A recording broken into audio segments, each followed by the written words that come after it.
Capítulo 34, Exercícios e Problemas, exercício 12. A espira da figura EX3412 é empurrada para dentro de um campo magnético de 0,2 Tesla a 50 metros por segundo. A resistência da espira vale 0,10 ohms. Qual é o sentido e qual é a intensidade da corrente na espira? Bom, como está na figura, nós temos uma espira que está se movendo para dentro do campo. Isso significa que nós temos um fluxo do campo magnético e esse fluxo está aumentando, certo? O problema é o quanto está aumentando. Então, para isso, a gente tem que calcular o fluxo. Como é que se calcula o fluxo do campo? Bom, o fluxo é basicamente a soma do campo produto escalar com o vetor área. O detalhe é que esse aqui é o fluxo para cada pedacinho dA. Se eu pego um pedacinho dA aqui dentro, certo? O fluxo aqui é o campo neste ponto, vezes o dA da área da espira. Se eu pego um dA aqui do lado de fora, cujo campo é zero, então o fluxo vai ser zero.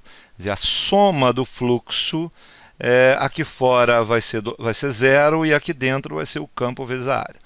Como esse campo é homogêneo, o que a gente pode fazer é chamar essa distância na região em que a espira, num determinado instante, está dentro, de x. E eu posso chamar a largura dessa espira de A, que na verdade vale 5 centímetros, que é como está indicado aqui. Dessa forma, como o campo na região dentro onde a espira está colocada é homogêneo, o fluxo do campo é simplesmente B vezes A vezes x. Bem, mas o efeito Faraday é efeito basicamente de variação do fluxo do campo. Então, quer dizer, se essa espira está se movendo, o campo é homogêneo, o A é constante, mas o x vai variar no tempo. Como o x vai variar no tempo, o fluxo vai variar no tempo.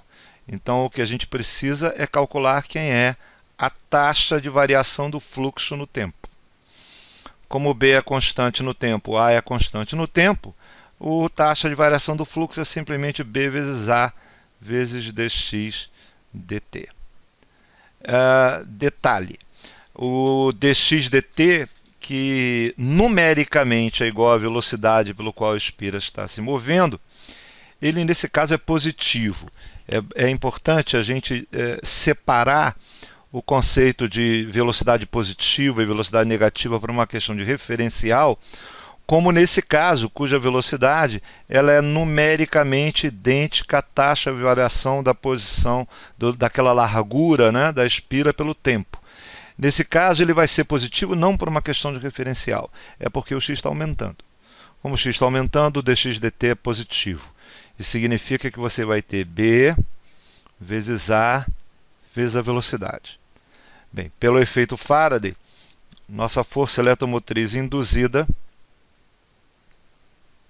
é igual a menos a taxa de variação do fluxo do campo pelo tempo. Isso é, a força eletromotriz induzida é menos BA vezes V. Como V é positivo, a força eletromotriz induzida é negativa. O que significa a força eletromotriz ser negativa? Significa que o fluxo está aumentando.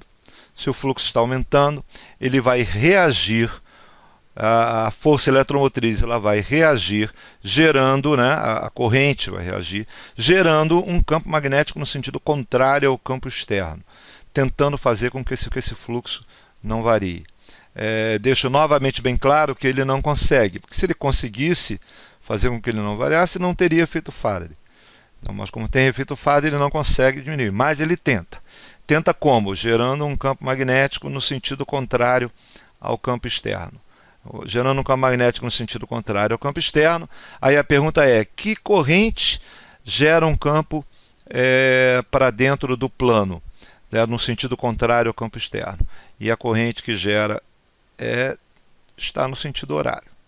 Então a corrente induzida ela está no sentido horário, gerando um campo magnético para dentro do plano no sentido contrário ao campo externo. Qual vai ser o valor da FEM? Nesse caso, o valor da FEM ela é B vezes A vezes V, isso é o campo 0,2 vezes A distância A, que é 5 centímetros, 5 vezes 10 a menos 2, vezes a velocidade, que é 50 metros por segundo. Isso é vezes 50. Certo? Bom, então a força eletromotriz é 50 vezes 5 vezes 2, 5 vezes 0,2 vezes 5 dá 1, então dá 50 vezes 10 menos 2, isso é 0,50 volts ou meio volt. Essa é a força eletromotriz. Muito bem, como a resistência da espira é 0,1 ohms, aí é simplesmente lei de Ohm, certo? Isso é a corrente que está passando, vai ser a força eletromotriz pela resistência. Isso é meio volt por 0,1 ohms. Isso é a corrente de 5 amperes. 5 amperes é a corrente e o sentido dela está no sentido horário. É isso.